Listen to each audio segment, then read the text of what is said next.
Hello students. आज के इस सेशन में हम लोग कार्बोकेटाइन रीअरेंजमेंट किस तरह से होता है और क्यों होता है इसकी बात करेंगे। And this topic is particularly extension of the previous topic which was reaction intermediate और कार्बोकेटाइन। तो जिसमें हमने कार्बोकेटाइन के स्टेबिलिटी की बात की थी, राइट। लेकिन आज हम लोग बात करेंगे कि किसी भी कार्बोकेटाइन में रीअरेंजमेंट क्यों होता है, और जितने भी रीअरेंजमेंट काइंड ऑफ रिएक्शन है जैसे pinacol pinacolone type rearrangement, right. SN1 mechanism में भी आप देखते हो कि कार्बोकेटाइन इंटरमीडिएट बनता है जिसका रीअरेंजमेंट हो सकता है। इवन मैकेनिज्म में भी हम लोग देखते हैं कि कार्बोकेटाइन रीअरेंजमेंट होता है। तो ऐसे नेम रिएक्शंस में भी या ऑर्गेनिक रिएक्शंस में भी कार्बोकेटाइन का रीअरेंजमेंट काफ़ी इंपॉर्टेंट रोल प्ले करता है। तो पहला क्वेश्चन है कि रीअरेंजमेंट होता क्यों है। तो the driving force of carbocation rearrangement is the stability, right. तो अगर किसी हाइड्राइड या मेथेनाइट शिफ्ट से स्टेबिलिटी होती हो तो फिर इस तरह का रीअरेंजमेंट पॉसिबल है। तो क्या लिख सकते हैं कि if carbocation is going to be stable due to hydride और methanide shift then it rearranges और then it happens, right. Example ले लेते हैं। तो मान लो कि मैंने यहाँ पे एक 2 डिग्री कार्बोकेटाइन दिखा रखा है, राइट। तो this structure is particularly for 2 degree carbocation. तो क्या इस 2 डिग्री कार्बोकेटाइन में रीअरेंजमेंट होगा? तो यहाँ पे आपको ये देखना चाहिए कि अगर हाइड्रोजन जो कि इसके एडजेसेंट कार्बन पे प्रेजेंट है, इस वाले पे, अगर ये हाइड्रोजन यहाँ से रीअरेंज हो जाता है, मतलब हाइड्राइड शिफ्ट हो जाता है। और हाइड्राइड शिफ्ट होगा क्यों? तो आपने पढ़ा होगा लास्ट कार्बोकेटाइन के चैप्टर उसमें लेक्चर में कि जो पॉजिटिवली चार्ज कार्बन है कार्बोकेटाइन का, यहाँ पर एक पी ऑर्बिटॉल है जो कि एम्प्टी है, एम्प्टी पी ऑर्बिटॉल। तो ये एम्प्टी पी ऑर्बिटॉल और सी एच बॉन्ड का इलेक्ट्रॉन ये ओवरलैप्ड है, राइट। और एम्प्टी पी ऑर्बिटॉल का मतलब है डेफिशिएंट ऑफ इलेक्ट्रॉन, और ये एक्सेस ऑफ इलेक्ट्रॉन है, यानी यहाँ पे इलेक्ट्रॉन प्रेजेंट है। तो इस ओवरलैपिंग की वजह से देयर इज अ पॉसिबिलिटी कि इलेक्ट्रॉन की शिफ्टिंग हो जाए। तो अगर इलेक्ट्रॉन जाएगा तो हाइड्रोजन के साथ जाएगा, तो इसको हम लोग H नेगेटिव यानी कि हाइड्राइड शिफ्ट कहते हैं, हाइड्राइड शिफ्ट। तो आप देखोगे कि हाइड्राइड शिफ्ट की वजह से अब हाइड्रोजन तो इस पे आ गया, राइट, लेकिन लॉस किसका हुआ है? तो जिस कार्बन पे ये CH3 ग्रुप अटैच था, इस कार्बन का लॉस हुआ है, पॉजिटिव चार्ज यहाँ पे आ जाएगा। अब पॉजिटिव चार्ज को क्या कह सकते हो? Now it's a 3 degree carbocation. और हमने पढ़ा था कि कार्बोकेटाइन की जो स्टेबिलिटी है वो हाइपर कॉन्जुगेशन से हम लोग दिखा सकते हैं। तो 3 डिग्री कार्बोकेटाइन में आप काउंट करोगे तो इसके पास है टोटल, यहाँ पे भी बेटा हाइड्रोजन है, ये भी अल्फा कार्बन होता है, राइट। ये भी अल्फा कार्बन है और ये भी अल्फा कार्बन है, तो काउंट कर लो 6 इंटू 8, 8 अल्फा हाइड्रोजन इसके पास है, राइट। यानी कि 8 हाइपर कॉन्जुगेटिंग स्ट्रक्चर आ जाएगा। 2 डिग्री कार्बोकेटाइन में अगर आप देखते हो तो पॉजिटिव चार्ज ये था यहाँ पर, तो फिर ये अल्फा कार्बन था, राइट। और इस अल्फा कार्बन पे और ये भी अल्फा कार्बन था, दोनों को काउंट करते हैं तो we have 4 alpha hydrogen only. तो 2 डिग्री कार्बोकेटाइन पे 4 अल्फा हाइड्रोजन था, एंड 3 डिग्री कार्बोकेटाइन पे हमारे पास 8 अल्फा हाइड्रोजन है। तो टोटल यहाँ पे देख रहे हो कि अल्फा हाइड्रोजन का नंबर इंक्रीज कर रहा है अगर 2 डिग्री शिफ्ट होता है 3 डिग्री में, तो यानी 2 डिग्री 3 डिग्री में रीरेंज होता है तो ड्यू टू हाइड्राइड शिफ्ट, ठीक है ना। तो स्टेबिलिटी जो होगी ये ड्राइविंग फोर्स है फॉर कार्बोकेटाइन रीअरेंजमेंट। कुछ और एग्जांपल ले लेते हैं। जैसे कि मान लो कि यहाँ पे मैंने एक फिनाइल का रिंग लिया है, राइट। और इसमें पॉजिटिव चार्ज को मैंने इस वाले पॉइंट पे लगाया है 2 डिग्री पे, it's a 2 degree carbocation, right. अब देखो पॉसिबिलिटी क्या है। अगर ये इसको मैं डेजिग्नेट कर देता हूँ कि this carbon is 1, this carbon is 2, this carbon is 3, right.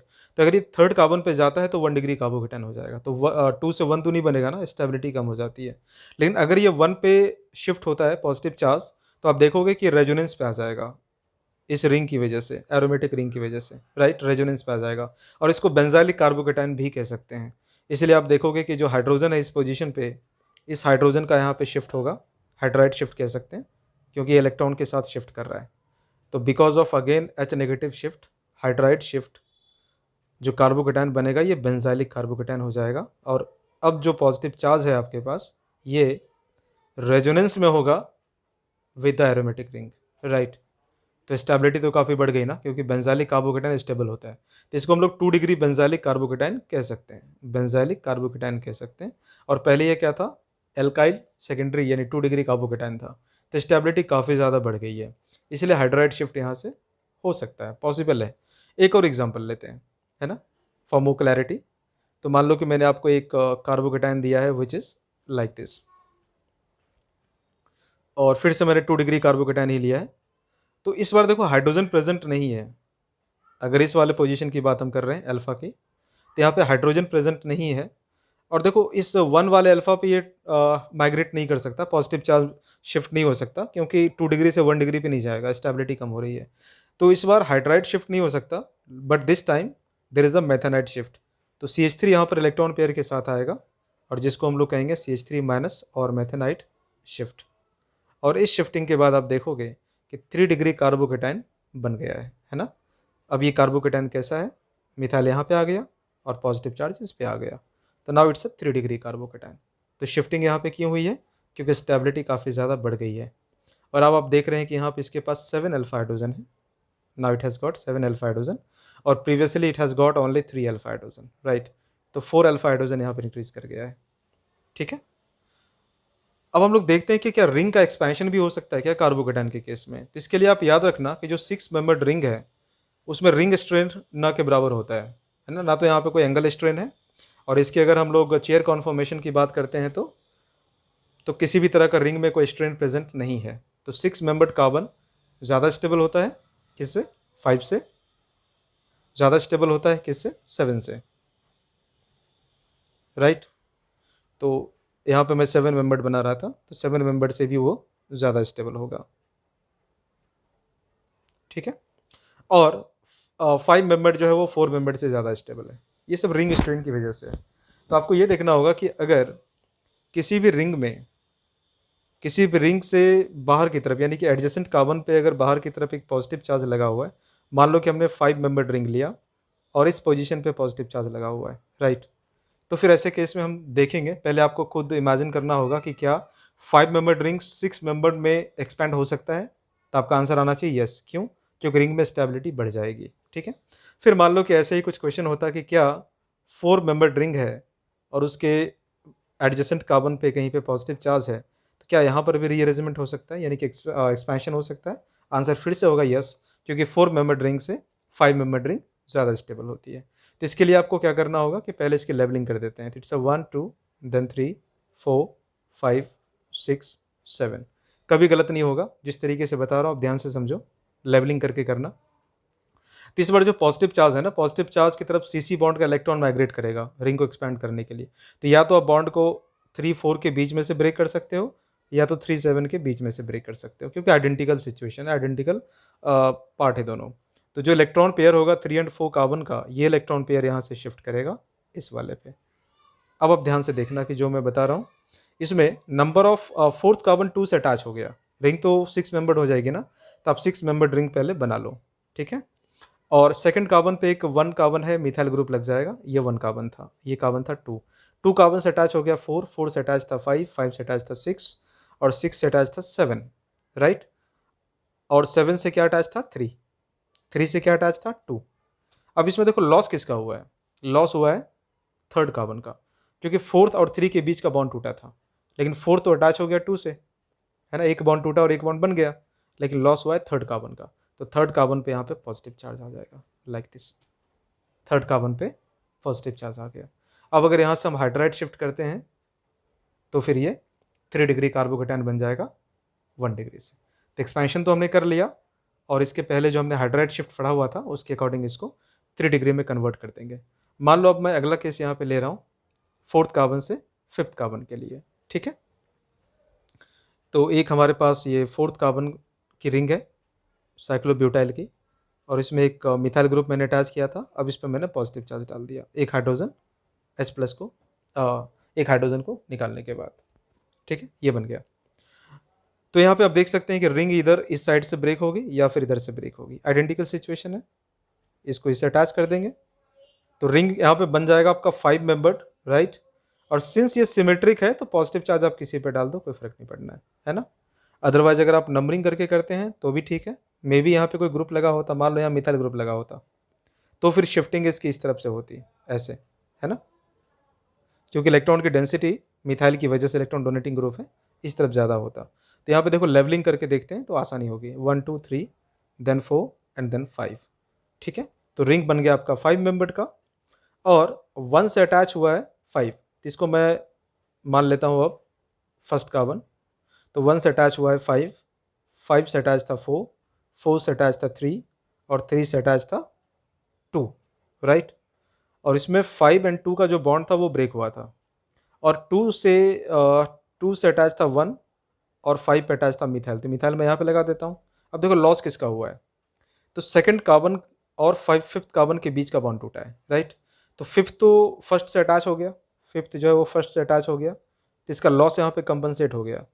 लेकिन फाइनली लॉस में रहा कौन, कार्बन सेकंड, क्योंकि वो किसी से जुड़ नहीं पाया, तो कार्बन 2 पे लगा दिया हमने पॉजिटिव चार्ज। क्लियर है, इस तरह से करेंगे, ठीक है। एक और एग्जांपल देखते हैं। मान लो इसी में अगर मैंने फिफ्थ कार्बन की रिंग ली है और एक पॉजिटिव चार्ज मैंने यहाँ पे लगाया हुआ है, तो आप किसी भी साइड से एक्सपेंड कर दो इसको, ये 6 मेंबर्ड की रिंग हो जाएगी। और सिंस इट्स अ सिमेट्रिक, कहीं किसी पे भी पॉजिटिव चार्ज लगा दो, ये इस तरह से बन जाएगा। नाउ रिंग कॉन्ट्रैक्शन, क्या इसका उल्टा भी हो सकता है, तो आंसर होगा यस हो सकता है। तो 4 से 3 कैसे बना दिया, अभी तो मैंने आपको पढ़ाया कि 3 मेंबर्ड रिंग जो है वो लेस स्टेबल है ना। लेकिन आपको पता है कि जो हमने ये कार्बोकेटाइन बनाया है, साइक्लोप्रोपाइल मिथाइल कार्बोकेटाइन जो बनाया है, इसमें आपने देखा था कि बेंट बॉन्ड रेजोनेंस प्रेजेंट है, और जिसकी वजह से इसकी स्टेबिलिटी काफ़ी ज़्यादा होती है, इसलिए यहाँ पे चांसेस है कि ये रिंग कॉन्ट्रैक्ट कर जाएगा। तो फिर एक एग्जांपल देखते हैं। मान लो हमने 7 मेंबर्ड रिंग ले लिया, राइट। और 7 मेंबर्ड रिंग में अगर रिंग पे ही पॉजिटिव चार्ज हो और रिंग का साइज बड़ा हो, यानी आपको लगता है कि 7 से 6 बन सकता है क्योंकि 6 मोर स्टेबल है, लेकिन 6 से 5 नहीं बनेगा, है ना। 5 से 4 नहीं बनेगा क्योंकि 4 में स्टेबिलिटी कम हो रही है। तो हमें स्टेबिलिटी भी चेक करनी है, क्योंकि जो ड्राइविंग फोर्स है कॉन्ट्रैक्शन का, एक्सपेंशन का, या फिर हाइड्राइड शिफ्ट का, मेथेनाइट शिफ्ट का, that is because of stability. तो हमें स्टेबिलिटी का यहाँ पे खास ध्यान रखना है। तो होगा क्या, अब मान लो कि बॉन्ड को मैं यहाँ से ब्रेक कर देता हूँ, या तो इधर से बॉन्ड ब्रेक होगा या तो इधर से बॉन्ड ब्रेक होगा। तो जो ये इलेक्ट्रॉन पेयर है, ये बॉन्ड है, ये इस पर शिफ्ट हो जाएगा। और इसकी शिफ्टिंग के बाद आप देखोगे, यहाँ पे मैं लेबलिंग कर देता हूँ, इट्स 1 2 3 4 5 6 7, राइट। 7 कार्बन का था, तो ये 6 मेंबर्ड अब रिंग बन चुका है, बना देते हैं 6 मेंबर्ड रिंग। अब देखो 3 अटैच हो गया 1 से, तो 3 अटैच हो गया 1 से, 1 अटैच था 7 से, 7 अटैच था 6 से, 6 अटैच था 5 से, 5 अटैच था 4 से, राइट। अब थर्ड अटैच हुआ है 1 से, लेकिन 2 जो बॉन्ड यहाँ ब्रेक हुआ था 3 एंड 2 के बीच में, है ना, तो 2 तो किसी से अटैच हुआ नहीं, और 2 अटैच था 1 से, तो 1 से हम यहाँ पे 2 को अटैच कर देंगे, पॉजिटिव चार्ज को यहाँ पे लगा देंगे, ये वाला। तो 7 मेंबर्ड रिंग यहाँ पे बन गई 6 मेंबर्ड रिंग, है ना। तो इसे हम लोग रिंग कॉन्ट्रैक्शन कहते हैं, क्योंकि रिंग का साइज यहाँ पे छोटा हो गया। तो अगर रिंग पे पॉजिटिव चार्ज हो और रिंग की साइज अगर लेस नंबर में जा रही है, स्टेबल हो रही है, तो फिर रिंग कॉन्ट्रैक्शन हो जाएगा। एक्सपेंशन के लिए ड्राइविंग फोर्स देखेंगे कि रिंग का स्ट्रेंथ कम होना चाहिए, जैसे 5 से 6 में जा सकता है, 4 से 5 में जा सकता है, और उसमें रिंग के बाहर जो नेक्स्ट कार्बन एडजेसेंट कार्बन होगा अटैच, उस पर अगर पॉजिटिव चार्ज प्रेजेंट है तो रिंग का एक्सपेंशन भी हो जाएगा। तो याद रखो कि इसमें आपको काफ़ी प्रैक्टिस करनी पड़ेगी एक्सपेंशन और कॉन्ट्रैक्शन की, तभी इसके क्वेश्चन को आप आसानी से और काफ़ी जल्दी कर सकोगे, ठीक है। तो आज की क्लास से जो भी आपने सीखा है उसमें कई अपने इस तरह से आप एग्जाम्पल बना सकते हो कार्बोकेटाइन में, जहाँ पे हाइड्राइड और मेथेनाइट की शिफ्ट आप दिखा पाओगे, ठीक है। उसकी प्रैक्टिस आपको करनी पड़ेगी, तभी ये टॉपिक आपका स्ट्रांग हो पाएगा। तो इसी एक्सपेक्टेशन के साथ, इसी उम्मीद के साथ मैं क्लास वहीं पर कंक्लूड करने जा रहा हूँ। Thank you so much.